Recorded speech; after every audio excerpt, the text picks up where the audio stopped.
শেখ মুজিবুর রহমান বলেছিলেন যে ভাতে মারবো পানিতে মারবো।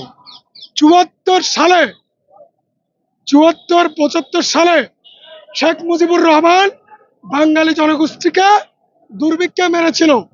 ওনার মেয়ে বাংলাদেশ থেকে পলাতক হয়ে ভারতকে ম্যানেজ করে পানিতে মারলো।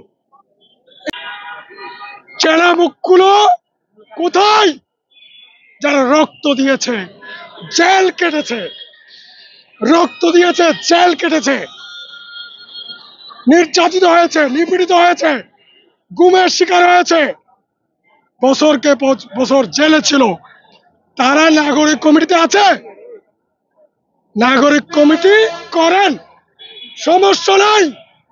কিন্তু যারা রক্ত দিয়েছে, শ্রম দিয়েছে, 15 বছরে মেধা দিয়েছে, রাজপথে রক্ত ঢেলেছে, জীবন দিয়েছে, জীবন হুমকির সম্মুখীন ছিল, বাড়ি ঘরে যেতে পারে নাই, মামলা আর মামলা, হামলা আর হামলা, তাদেরকে ছাড়া কোন কমিটি কেউ যদি করে তার পিঠের চামড়া ঢাকা পাশি বাংলাদেশের জনগণ তুলে নেবে। সোজা বাংলা। সচিবদেরকেও বলি 15 বছর যারা হাসিনার গোলামি করেছো তারা তাড়াতাড়ি চলে যাও। 1 মাস কিন্তু এনাফ সময়। এখনো যাও নাই, এখনো খুনি হাসিনার হয়ে আনসার বিদ্রোহ করছো, এখনো খুনি হাসিনার হয়ে পল্লী বিদ্যুতের বাহিনী নামাচ্ছ, হিন্দুদের বাহিনী নামাচ্ছ, হ্যাঁ, সাম্প্রদায়িক দাঙ্গা লাগানোর অপচেষ্টা করছো, পানি ছেড়ে দিয়েছো।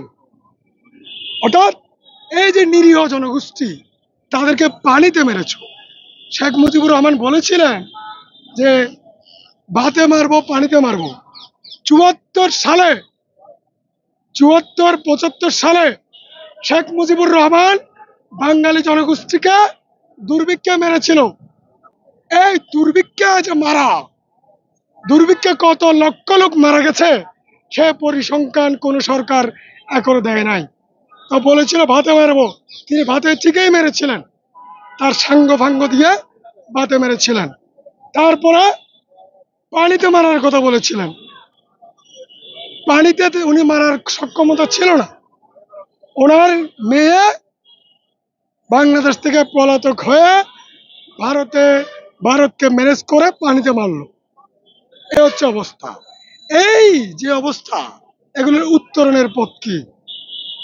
উত্তরণের পথ হচ্ছে রাজনৈতিকভাবে অভিজ্ঞ, প্রশাসনিকভাবে অভিজ্ঞ, সৎ, যোগ্য, দেশপ্রেমিক, ভারত বিরোধী এই প্রশাসনিক মানুষগুলোকে, রাজনৈতিক মানুষগুলোকে গভর্নমেন্টে স্থান দিতে হবে, সরকারে স্থান দিতে হবে। মন্ত্রণালয় কয়টা? 46টা না 47টা? সবগুলো ভাগ বাটোয়ারা করে নিয়ে নিছেন। হ্যাঁ, একজন 3টা 4টা 5টা মন্ত্রণালয়ের লেজে খবর অবস্থা। এদিকে দ্রব্যমূল্যের দাম কমাইতে পারেন না, বিদ্রোহ দমাইতে পারেন না, শ্রমিক আন্দোলন শুরু হয়ে গেছে, দুর্নীতিবাজদেরকে ধরে জেলে ঢুকাতে পারতেছেন না, সেনাবাহিনী কতগুলো নিয়ে ছেড়ে দিছে, টাকা খাচ্ছে, রাজনৈতিক নেতারা টাকা খাচ্ছে, আপনারা খাচ্ছেন আমি জানি না, আপনারা অ্যাডভাইজররা টাকা খাচ্ছেন কি খাচ্ছেন না সেটা সময়ে বলে দিবে। তবে যারা আওয়ামী দুর্নীতিবাজ লুটেরাদের থেকে টাকা খেয়ে ছেড়ে দিচ্ছে, বিদেশে চলে যাওয়ার সুযোগ করে দিচ্ছে, তাদেরকে কিন্তু খুন করে ফেলবো, কিন্তু জনগণ খুন করে ফেলবে। এই লুটেরার বাচ্চাদেরকে যদি গ্রেপ্তার করে ফাঁসিতে না ঝুলান, যাবজ্জীবন সাজা না দেন, টাকাগুলো সম্পদগুলো না করেন, তাহলে জনগণ যদি 5ই আগস্টের মতো সশস্ত্র হয়, জনগণ যদি 5ই আগস্টের মতো সশস্ত্র হয়, টাকা দিতে পারবেন না। আমি সরকারের বিরোধী নই। সরকার আমরাই বসিয়েছি, সরকার আমরাই বসিয়েছি। সরকার যদি জনগণের কথা না শুনে, তাহলে আমাদের কি করার থাকে? জনগণের কি করার থাকে সেটা জনগণ করবে। ধন্যবাদ।